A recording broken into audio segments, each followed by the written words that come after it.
마음을 가져야 하는 그런 날이기도 합니다. 30년 전에 이 땅에 하나님께서 갈릴리 교회를 세워주시고 또 인도하여 주신 그 하나님을 찬양합니다. 우리가 이 땅에 살면서 오늘 본문 말씀을 보면 우리 두 가지를 위해서 산다 이렇게 봐도 지나친 말은 아닙니다. 첫 번째는 무엇을 사랑하느냐라고 하는 거고요. 둘째는 무엇을 위하여 사느냐라고 하는 것입니다. 아마 오늘 본문 말씀 중에서 솔로몬이 선택한 것 중에서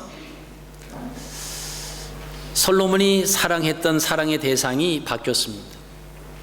솔로몬이 위에서 살았던 그 목적도 처음과 바뀌는 그 모습을 우리가 함께 보실 수가 있습니다. 우리는 이 땅에 사는 날 동안에 항상 선과 악을 선택을 하면서 살아갑니다. 선을 선택하는 것은 하나님께서 좋아하시는 것을 선택하는 것이 선이고, 악을 선택하며 산다라고 하는 것은 그것은 내가 좋은 것을 선택하는 것이 바로 악을 선택하는 것입니다. 오늘 내가 무엇을 선택하느냐에 따라서 결과는 이미 결정되어지는 것입니다. 그렇다면 오늘 내가 선택하는 삶은 훗날 결과로 나타나는 것임을 우리가 생각한다라고 하면 오늘 하루 삶이 얼마나 중요한가를 알게 됩니다.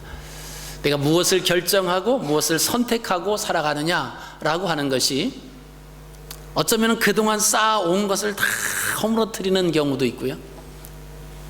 어쩌면 그 잘못된 선택으로 인해서 앞으로 그 사람과 그 사람 후손에게 그 어려운 일이 선택하는 그 결과를 초래할 수도 있다라고 하는 것입니다.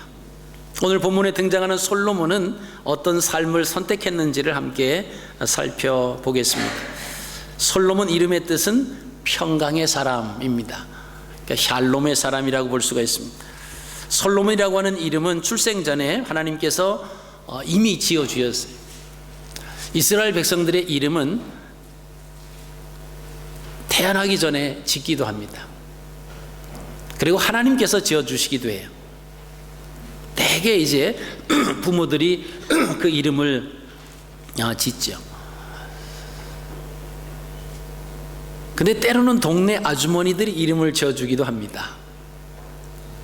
그게 이제 구약에 나오는 나옴이라고 하는 그 이름인데요. 근데 그 이름을 언제 불러주느냐라고 하는 거예요.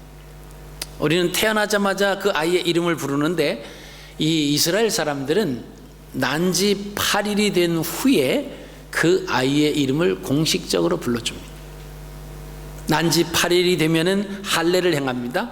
할례를 행한다라고 하는 것은 하나님의 자녀가 됐다라고 하는 증거 표시를 하는 거예요. 그리고 나서 그 아이의 이름을 불러주기 시작한다라고 하는 겁니다.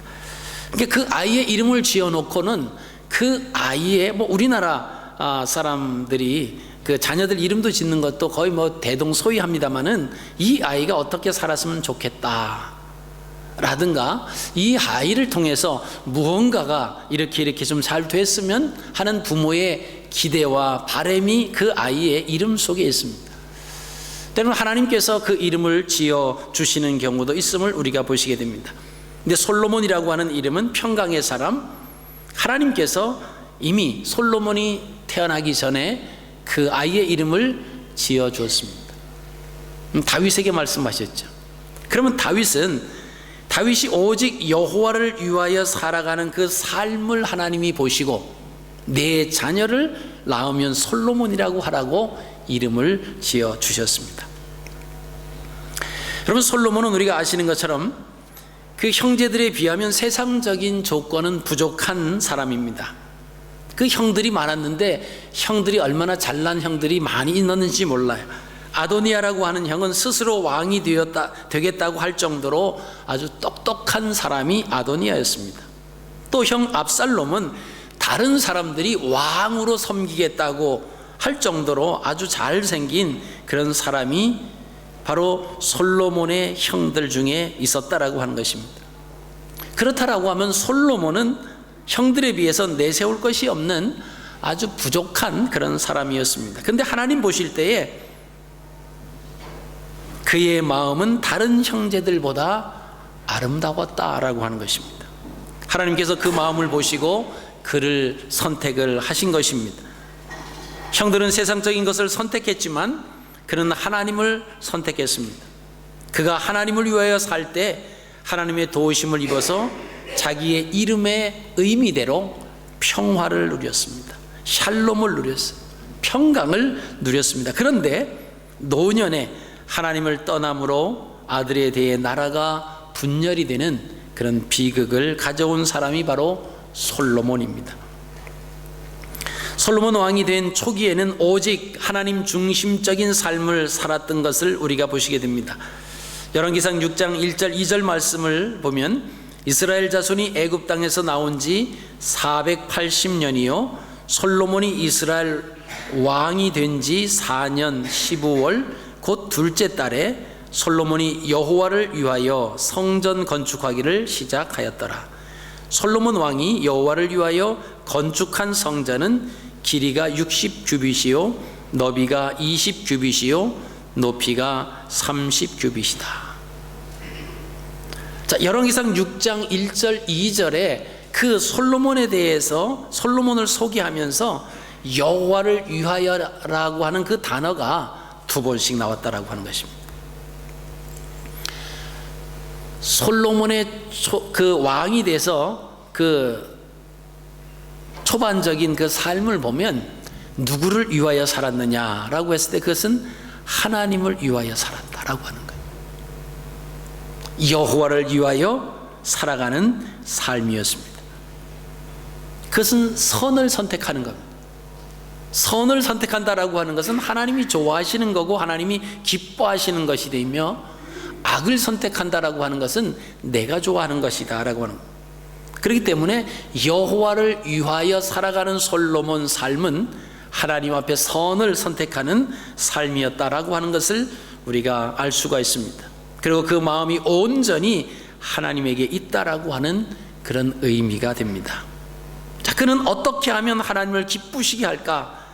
오직 그것만을 고민하며 살았습니다. 이때는 부친 다윗과 같이 하나님 앞에서 온전한 삶을 살아갑니다. 그의 이름대로 샬롬을 누립니다. 근데 솔로몬의 나이가 많을 때에는 젊을 때의 마음을 다 잃어버립니다. 오늘 본문 4절 말씀입니다. 솔로몬이 나이가 많을 때에 그의 여인들이 그의 마음을 돌려 다른 신들을 따르게 하였으므로 왕의 마음이 그의 아버지 다윗의 마음과 같지 아니하여 그의 하나님 여호와 앞에 온전하지 못하였다 그랬습니다. 그 전까지는 여호와 앞에 온전한 삶을 살았던 솔로몬이 이방 여인들을 사랑함으로 이방 여인들이 솔로몬의 마음을 돌려놓기 때문에 통혼하지 말라고 하나님께서 분명히 솔로몬에게 말씀을 해주셨습니다. 그게 하나님 말씀이에요. 근데 그 하나님 말씀을 듣지 않고 내가 이렇게 믿음이 좋은데 감히 이방 여인들 내 마음을 어떻게 돌리겠느냐, 뭐 그런 마음이 있었을 겁니다. 왜? 워낙 아버지 다윗과 같이 믿음이 좋았던 솔로몬이었기 때문에 그렇습니다. 나라를 부강하게 만든 그 나라를 지키고 유지하기 위해서 이방 나라의 공주들과 통혼을 하기 시작했다라고 하는 거예요. 그런데 하나님께서는 절대로 그렇게 하면 안 된다. 그 이유는 그 여인들이 너의 마음을 돌려 나로부터, 하나님으로부터 너의 마음을 빼앗아갈 것이기 때문에 이방 여인들과 결혼하지 말라고 말씀을 하셨습니다.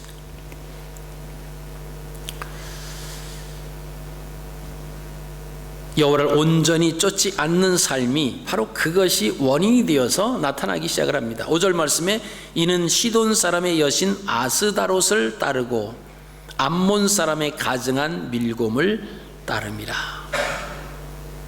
이 솔로몬이 시돈 사람의 여신 아스다롯을 선택합니다. 암몬 사람의 가증한 밀곰을 선택합니다. 삶의 목적이 오직 여호와를 위하여 살았던 솔로몬의 모습은 지금 찾아볼 수가 없다라고 하는 것입니다. 무엇을 위하여라고 하는 그 따름의 대상이 바뀌었습니다. 그 대상이 누구로 바뀌었는가? 오늘 말씀에 세 가지로 나옵니다. 첫 번째는 모압에 가증한 그모스를 위하여 그의 마음이 바뀌었습니다. 본문 7절 상반절 말씀에 모압에 가증한 그모스를 위하여 예루살렘 앞 산에 산당을 지었다 그랬습니다. 하나님 대신 모압의 신 그모스를 선택하고 그 신을 위해서 신전을 지었다라고 하는 것입니다. 여러분, 우리는 지금 무엇을 위해서 살아가고 있는가? 한번 스스로 질문을 던질 필요가 있지 않겠습니까? 내 눈에 보기 좋은 대로 이방 여인을 사랑함으로 이방 여인의 요구대로 나는 끌려가고 있을 수 있다라고 하는 것입니다. 두 번째는 암몬 자손에 가증한 그 몰록, 그 밀곰을 위하여 살았다라고 하는 것입니다. 그 전에는 여호와를 위하여 성전을 짓습니다. 여호와를 위하여 제단을 쌓았습니다. 근데 지금은 모압에 가증한 그모스를 위하여 산당을 지어요. 암몬 자손에 가증한 밀곰을 위하여 살아가고 있다라고 하는 것입니다. 7절 하반절 암몬 자손에 가증한 밀곰 몰록을 위하여 그와 같이 하였다. 하나님 대신 암몬 자손의 신을 위해서 살아가는 그 삶, 그 선택이 완전히 바뀌었다라고 하는 것입니다. 훗날 요시야 왕은 종교개혁을 시작하면서 솔로몬이 지은 산당들을 다 부숴버립니다. 그리고 그곳을 무덤으로 만들어버립니다. 무덤이라고 하는 것은 부정한 것이기 때문에 이는 더 이상 그곳에 어느 누구도 산당을 지을 생각을 하지 못하도록 요시야 왕이 그런 종교개혁을 하는 것을 우리가 보시게 됩니다. 세 번째로 솔로몬이 무엇을 위하여 살았느냐? 그것은 이방 여인들을 위하여 살았다. 오늘 8절 말씀입니다. 그가 또 그의 이방 여인들을 위하여 다 그와 같이 한지라 그들이 자기의 신들에게 분향하며 제사하였더라. 하나님 대신에 이방 여인들을 선택했다라고 하는 것입니다. 그 이방 여인들은 오늘 1절에 소개됩니다. 솔로몬 왕이 바로의 딸 외에 이방의 많은 여인을 사랑하였으니 곧 모압과 암몬과 에돔과 시돈과 헷 여인이라. 이방 여인들이 어디에서 온 그 여인인가를 설명하고 있습니다. 모압과 암몬과 에돔과 시돈과 헷. 과거에는 그런 이방에 대해서 눈길을 전혀 돌리지 않았다라고 하는 겁니다. 오직 여호와를 위하여 살았던 이 솔로몬이 이제는 이방 여인들과 그들이 섬기는 신들을 위해서 살고 있다라고 하는 것이죠. 여러분, 이를 보면 솔로몬의 마음이 이미 하나님에게서 떠났다라고 하는 것입니다. 사랑의 대상이 바뀌었다라고 하는 거예요. 우리의 삶 속에서 내가 무엇을 위하여 사는가, 또 누구를 사랑하며 사는가, 여러분 이것이 상당히 중요합니다.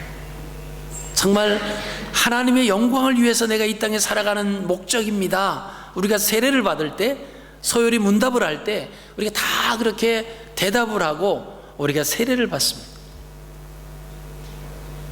우리가 이 땅에 살아가는 목적이 하나님의 영광을 위하는 삶이래요. 그래서 하나님을 위하여 살아가는 삶이라고 다 대답을 합니다. 과연 우리가 신앙생활하면서, 믿음 생활하면서, 교회에 출석하면서 하나님을 위하여 신앙생활하는가? 사실 우리에게 질문 던져볼 필요 있어요. 우리에게 조금만 불편하면 원망하죠. 그것이 우리들만에 있는 일은 아닙니다. 이것을 거슬러 올라가면 이스라엘 백성들이 애굽에서 430년 동안 어렵게 살아갑니다. 초반에는 정말 대우를 받으며 살았지만 요셉을 모르는 왕들이 계속 일어나면서 고된 노역과 흙 이기기와 벽돌 굽는 노예와 같은 그런 삶을 살았습니다. 그들이 더 이상 살기가 힘들어서 하나님 앞에 부르짖습니다. 성경은 그들의 부르짖음이 하늘에 들렸기 때문에 하나님께서 한 사람을 세워서 그들을 이끌어내기 시작하셨다. 그 계획을 삼으셨는데 그가 모세입니다. 모세를 나게 하시고 40년 동안 바로의 왕궁에서 훈련받게 하시고 또 40년 동안 광야에서 또 광야의 삶을 경험하게 하시고 80년 후에 애굽으로 다시 보내어 거기서 고통받고 있는, 부르짖고 있는 그 이스라엘 백성들을 이끌어내십니다.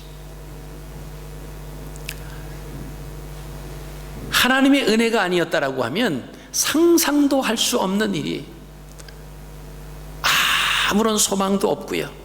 이제 시간이 지나면 지날수록 이스라엘이라고 하는, 히브리인이라고 하는 그 씨족은 말라 죽을 수밖에 없는 정책이 애굽에 내려졌습니다. 남자아이가 나면 무조건 죽여야 돼요. 하수에 던져야 됩니다. 여자아이는 살려둬도 돼요. 여러분, 이 시간이 계속해서 흐른다고 생각해 보십시오. 히브리 민족은 애굽 땅에서 사라지는 겁니다. 있을 수가 없는 거예요. 이제는 소망 없는 그런 가운데서 살아가면서, 그런 가운데서 고통 가운데 살아갈 때 하나님께서 그들을 이끌어내 주시는 겁니다. 홍해를 가르게 하시고 마라의 쓴물을 단물로, 그리고 밤에는 춥기 때문에 불기둥으로, 낮에는 또 광야가 덥기 때문에 구름기둥으로 마다 만나를 매겨 내려서 그들로 하여금 먹여주십니다. 근데요, 그들에게 조금만 불편함이 있으면 원망하잖아요. 여기 떠나겠다고 그러잖아요. 그냥 가버리겠다고, 애굽으로 가버리겠다고. 그럼 여러분, 애굽이 어떤 곳인데 간다고 그러는 거예요. 그러니까 은혜를 아무리 받으면 뭐하냐라고 하는 거예요. 그래서 우리의 신앙은 과거가 중요하지 않아요. 내가 과거에 은혜 참 많이 받았습니다. 그거 별로 반갑지 않은 겁니다. 지금 은혜 안에 하나님 말씀 속에 내가 살아가고 있느냐, 이것이 중요하지. 옛날에 제가요, 말씀도 많이 읽고요, 전도도 많이 하고요, 기도도 많이 하고요. 근데 지금 바빠서 못합니다. 이게 못다. 여러분, 오늘 나오는 솔로몬, 하나님을 얼마나 사랑했습니까? 하나님을 위하여 하나님을 사랑하며 살았던 이 솔로몬이 사랑의 대상이 바뀌는 거예요. 하나님을 위하여 살아가는 그 삶의 목적이 이방 여인을 사랑함으로 이방 여인이 섬겼던 그 우상들을 섬기면서 살아가는 것으로 바뀐다라고 하는 겁니다. 그래서 인생은요, 믿을 만한 존재가 못 돼요.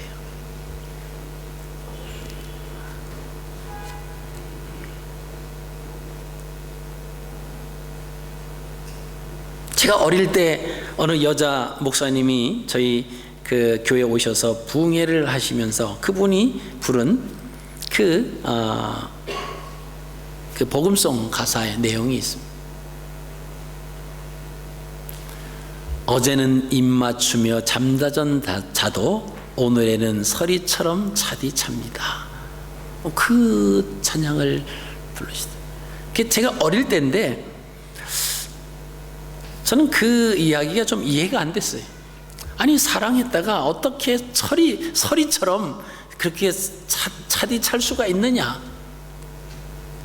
어릴 때는 그럴 이유가 없다, 그렇게 생각을 했는데, 점점 시간이 지나면서 제가 세상에 좀 삶을 이렇게 살아가는 또 그런 연수가 더해가면서 사람들의 모습을 보니까 그게 맞다라고 하는 거예요. 전 지금도 잘 이해가 안 되는 게 뭐냐면, 이 서양 사람들 그 문화를 보면 그 뽀뽀를 많이 해요. 그죠? 아침에 나갈 때도 뽀뽀하고 뭐 그 길에서 만나도 허그하고 또 뽀뽀하고 아주 인고 부부처럼 보이는데 문제는 이혼율이 상당히 높다라고 하는 거예요. 지금 뭐 한 50%가 선진국들은 넘어 있는데 두 쌍이 결혼하면 한 쌍은 이혼한다라고 하는 겁니다. 이해가 안 돼, 아직까지 저는요.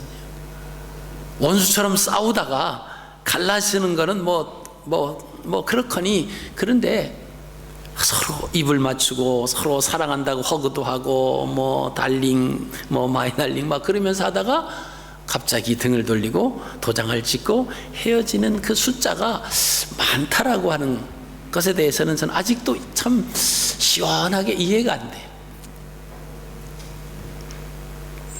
여러분, 인생은요 믿을 만한 존재가 안 돼요. 그래서 오직 하나님만을 신뢰할 대상입니다. 오늘 솔로몬의 마음을 온전히 누구를 위해서 살았느냐? 오늘 보니까 모압의 가증한 그모스를 위하여, 암몬 자손의 가증한 몰록을 위하여, 이방 여인을 위하여 살고 있다 그랬습니다. 어떻게 하면 이방 신들에게 즐겁게 해줄까? 어떻게 하면 이방 여인들을 즐겁게 해줄까? 이 고민하면서 솔로몬이 살았다라고 하는 겁니다. 초반에는 그러지 않았어요. 어떻게 하면 하나님이 기뻐하시는 일을 할까? 그래서 어떻게 하면 하나님을 기쁘시게 해드릴까? 이 마음으로 가득 찼는데 사랑의 대상이 바뀐 거예요. 삶의 목적이 바뀐 겁니다. 그러니까 이제는 바뀌었어요. 어떻게 하면 이방신들을 즐겁게 하고, 그 이방신들을 즐겁게 한다라고 하는 것은 이방 여인들을 즐겁게 한다라고 하는 거죠. 그것이 바로 이방신들을 그 여인들이 마음껏 섬길 수 있도록 길을 열어줬다. 여러분, 솔로몬이 왜 이렇게 변절됐습니까? 왜 이렇게 바뀌었을까요? 정말 다윗과 같이 하나님만을 위해서 살아가던 그런 솔로몬의 모습이었는데 왜 이렇게 바뀌었을까요? 원인은 한 가지입니다. 그게 뭐냐면 말씀에 불순종하는 삶을 살았기 때문에 솔로몬이 변질될 수밖에 없었다라고 하는 겁니다. 오늘 9절 10절 말씀입니다. 솔로몬이 마음을 돌려 이스라엘의 하나님 여호와를 떠남으로 여호와께서 그에게 진노하시니라. 여호와께서 일찍이 2번이나 그에게 나타나시고 이 일에 대하여 명령하사 다른 신을 따르지 말라 하셨으나 그가 여호와의 명령을 지키지 않았다. 하나님 말씀 우습게 여긴다라고 하는 거죠. 하나님 말씀을 소중하게 여겨라. 근데 그것을 깨닫지 못하고 알지 못하는 사람은요, 그게 그렇게 소중한지 그 의미를 별로 느끼지 못한다라고 하는 겁니다. 그러니까 그 말씀을 안 지키는 거예요. 주일은 하나님께서 철저하게 복 주시겠다 말씀하셨으니까 주일을 목숨과 같이 지켜야 된다. 근데 안 지키는 거예요.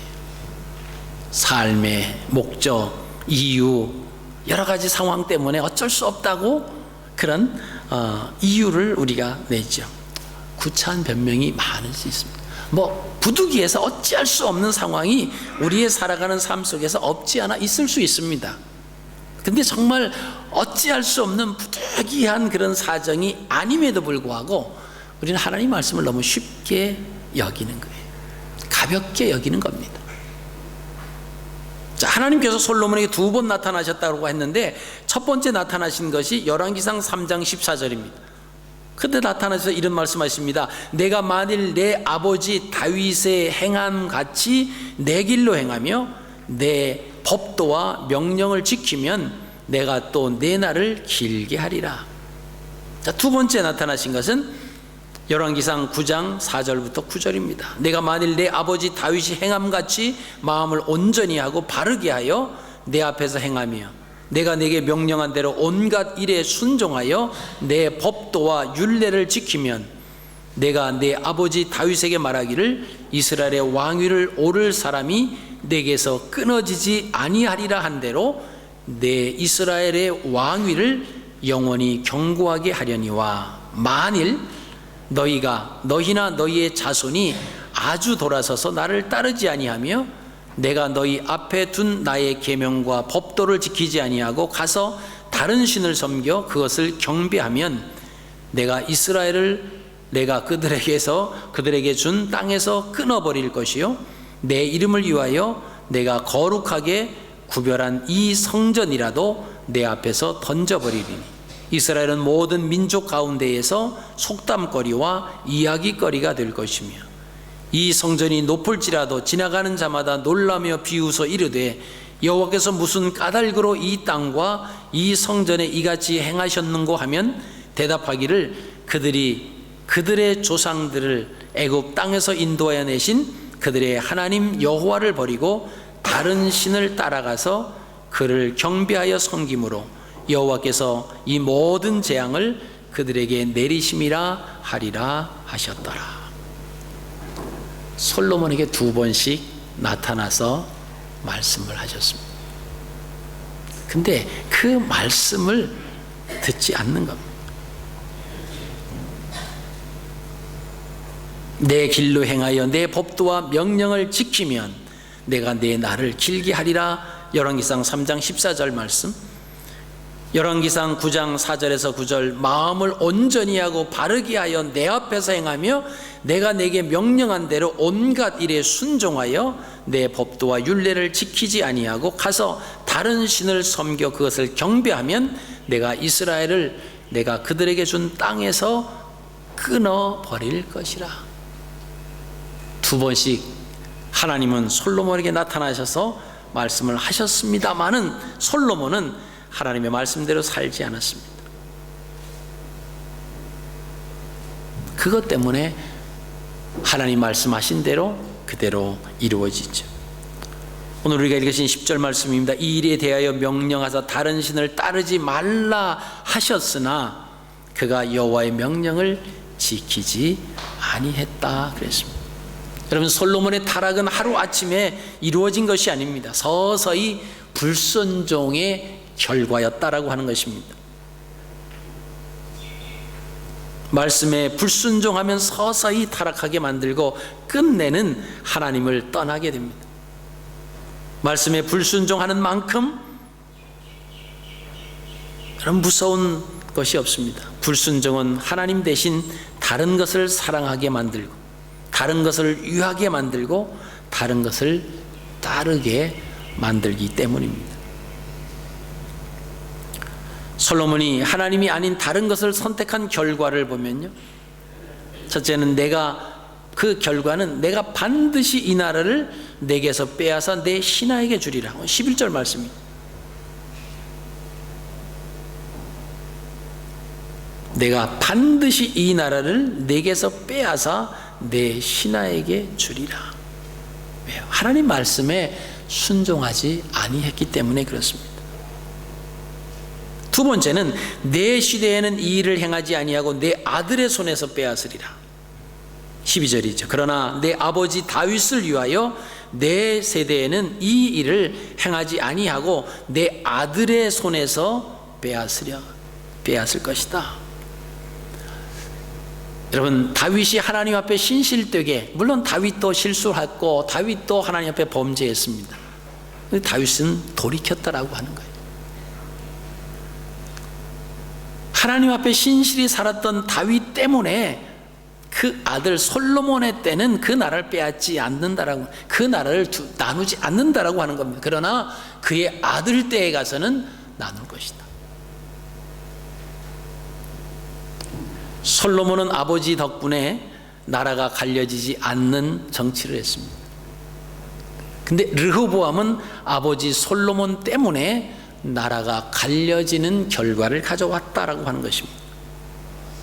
여러분, 우리가 살아가는, 또 우리가 선택하는 것이, 이것이 어떤 결과를 가져오느냐, 선을 선택하느냐 악을 선택하느냐에 따라서 극과 극의 결과를 가져온다라고 하는 것입니다. 내가 좋으니까 내 마음대로 선택하고 마음대로 결정할 수 있습니다. 그런 자유가 우리에게 있지요. 그러나 거기에 따르는 결과는 우리의 자녀에게 좋은 영향이, 아니면 우리의 자녀에게 더 나쁜 영향이 올 수도 있다라고 하는 것을 우리가 기억하셔야 됩니다. 그러면서 하나님께서 세 번째, 한 지파를 내 아들에게 줄 것이다. 다 뺏지는 않는다라고 하는 것이죠. 오직 내가 이 나라를 다 빼앗지 아니하고 내 종 다윗과 내가 택한 예루살렘을 위하여 한 지파를 내 아들에게 주리라.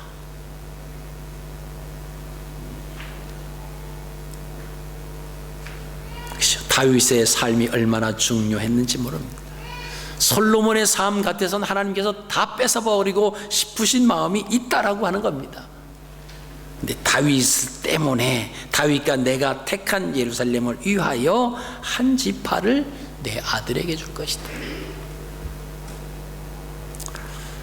여러분, 말씀에 불순종하는 삶은 하나님을 업신여기기 때문에 나타나는 현상이라고 볼 수가 있습니다.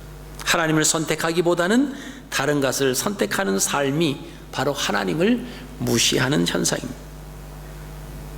이런 자의 결과는 멸망으로 연결된다라고 하는 거예요. 말씀을 정리하겠습니다. 자, 솔로몬이 젊었을 때는 말씀에 순종하는 그런 삶을 삽니다. 그의 삶의 모든 초점이 오직 하나님께 맞춰집니다. 어떻게 하면 하나님 앞에 더 하나님 기쁘시게 해드리는 삶을 살까? 어떻게 하면 하나님을 위하여 살까? 그런 삶을 살았다라고 하는 겁니다. 그런 삶을 살았을 때 솔로몬의 삶 속에서는 샬롬을 평안을 누렸습니다. 기쁨을 누렸다라고 하는 겁니다. 그런데 노년에는 말씀에 불순종하는 삶을 삽니다. 하나님을 떠납니다. 그리고 그 대상이 하나님에게서 이방 신들에게로 옮겨버립니다. 여러분, 그럴 때 그 삶은 분열 왕국이 되는 원인을 제공한다라고 하는 것이죠. 여러분, 우리의 삶 속에서 우리의 영적 상태를 우리가 어느 정도 점검할 수 있습니다. 점검할 수 있어요. 이건 믿음이 깊고 안 깊고를 떠나서 우리가 하나님을 믿는데 내 신앙이 지금 올바로 푸른 신호등으로 가고 있는지, 황색 신호등인지 적색 신호등인지 아주 기본적으로 점검할 수 있습니다. 그 하나님을 믿으면 하나님께서 주시는 것이 기쁨이고 샬롬입니다. 평강이에요. 편안함입니다. 이것이 상황과 환경에 상관없이 우리 안에 머물러 있을 때 이건 푸른 신호등이에요. 믿음의 푸른 신호. 믿음의 황색 신호는 자꾸만 기쁨이 사라지는 거예요. 자꾸 평안함이 있다가 없다가 자꾸 그러는 겁니다. 자꾸 불평하는 마음이 생기고 원망하는 마음도 생기고, 이것은 믿음의 황색 신호등. 뭐지? 황색 신호가 깜빡거리면 어떻게 해야 됩니까? 우린 빨리 건너잖아요. 근데 원래 의미는 돌아가시오잖아요. 돌아가시오. 근데 우리는 막 빨리 건너잖아요. 네, 돌아가라고. 푸른 신호 있던 대로 다시 돌아가야 된다 라고 하는 거예요. 믿음의 적색 신호는 뭡니까? 모든 것이 귀찮아. 기쁨도 없고 평안함도 없고 뭐 완전 짜증나고 불안하고 초조하고. 대상이 바뀐 거예요. 주권자가 바뀐 겁니다. 다 내가 하려고 하니까 힘들어요. 아무리 계산기를 이렇게 두들겨 봐도 답이 나오지 않아요. 그러니까 평안할 이유가 없죠. 기쁠 이유가 없습니다. 모든 것이 다 빨갛게 보여요. 왜요? 내가 빨간 안경을 썼기 때문에 그래요. 여러분, 우리의 믿음의 신호등은 어떤 색인가 한번 점검해 보십시오. 솔로몬은